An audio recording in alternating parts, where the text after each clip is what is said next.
இந்த மாபெரும் வெற்றிக்கு காரணமான அன்பார்ந்த தமிழ்நாட்டு மக்களுக்கு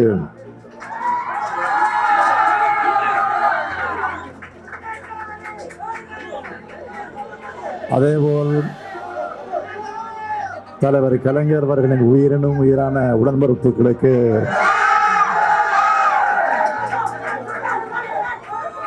கோடான கோடு நன்றி நான் தெரிவிச்சுக்க விரும்புகிறேன்.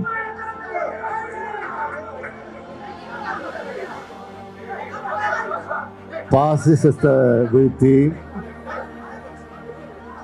இந்தியாவை காப்போம் என்ற முழக்கத்தோட பரப்புரை பயணத்தை செஞ்ச திமுக தலைமையிலான இந்தியா கூட்டணி கட்சி தலைவர்களுக்கும் நிர்வாகிகளுக்கும் செயல் வீரர்களுக்கும் தொண்டர்களுக்கும் என்னோட நெஞ்சார்ந்த நன்றியை முதல்ல நான் தெரிவிச்சுக்க விரும்புகிறேன். கடந்த நாடாளுமன்ற தேர்தலில் 39 தொகுதிகளில் வெற்றி பெற்றோம். இந்த நாடாளுமன்ற தேர்தலில் மீதம் இருந்த ஒரு தொகுதியும் சேர்த்து 40க்கு 40ஐயும்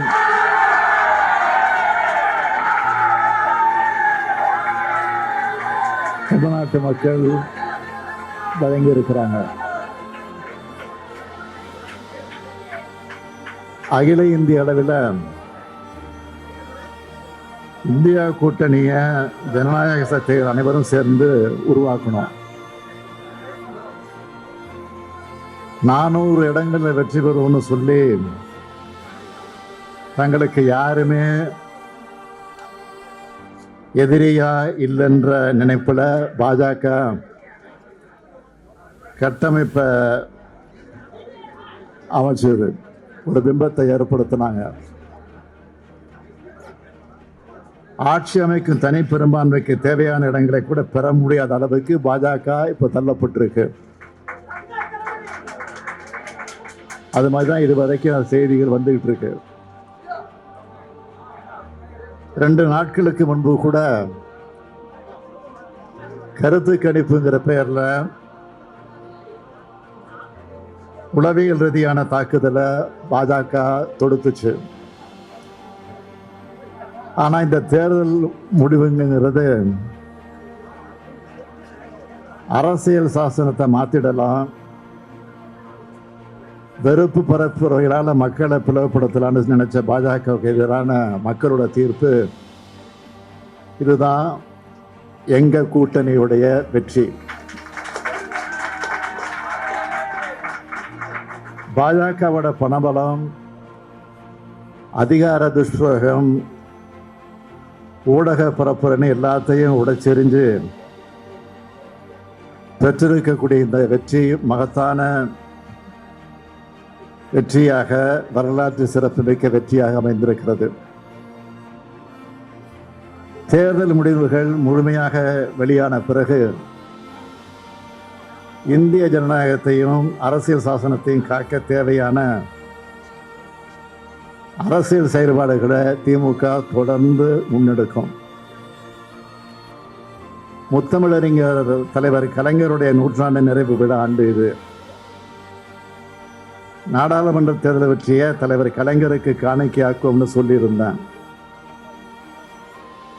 இந்தியாவிலேயே 75 ஆண்டு கால கடந்த ஒரு மாநில கட்சியான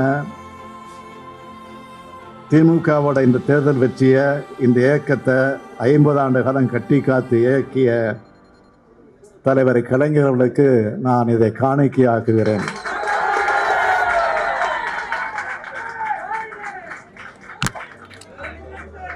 இதுதான் தற்போதைக்கு உங்களிடத்தில் நான் சொல்லக்கூடிய செய்தியாகும்.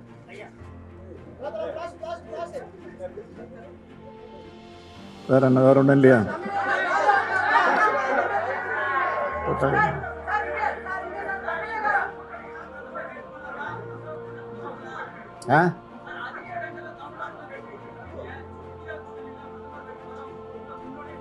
நான் ஏற்கனவே இதற்கு பல முறை பதில் சொல்லியிருக்கிறேன். கலைஞர் சொன்னதை தான் நான் திருப்பி திருப்பி சொல்லியிருக்கிறேன். என் உயரம் எனக்கு தெரியும்.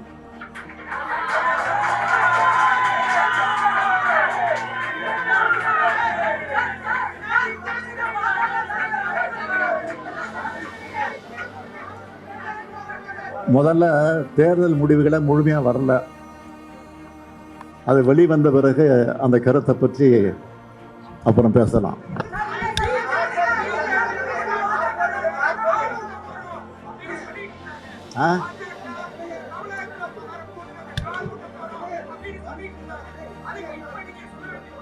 இதுங்க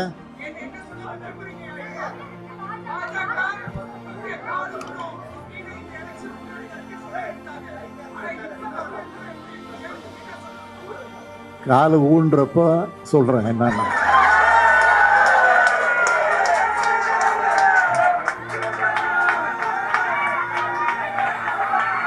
தாமரை மலரும் மலரும் மலரும் மலரும்னாங்களா, எப்படி மலராம போச்சோ அது மாதிரி தான் ஆகும்.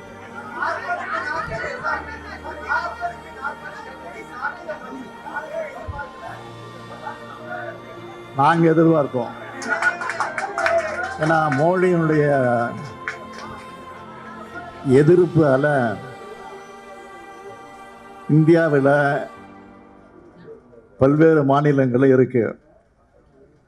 அதே போல் இன்றைக்கு தமிழ்நாட்டில் முழு அளவிற்கு அவருடைய எதிர்ப்பால இருக்குங்கிறதுக்கு இது ஒரு எடுத்துக்காட்டு.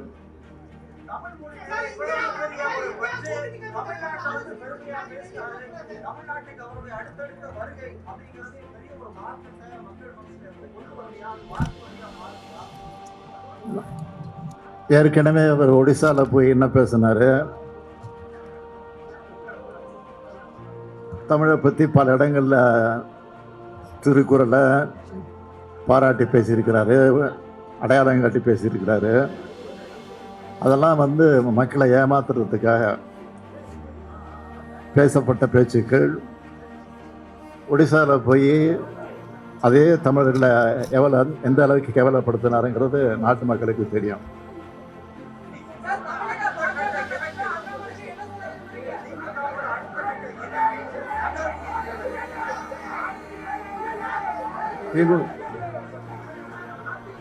நாளைய தினம்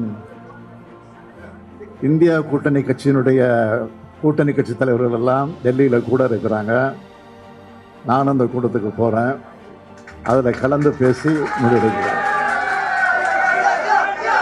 உடனுக்குடன் செய்திகளை அறிந்து கொள்ள IF தமிழ் பெல் ஐக்கனை கிளிக் செய்யுங்கள்.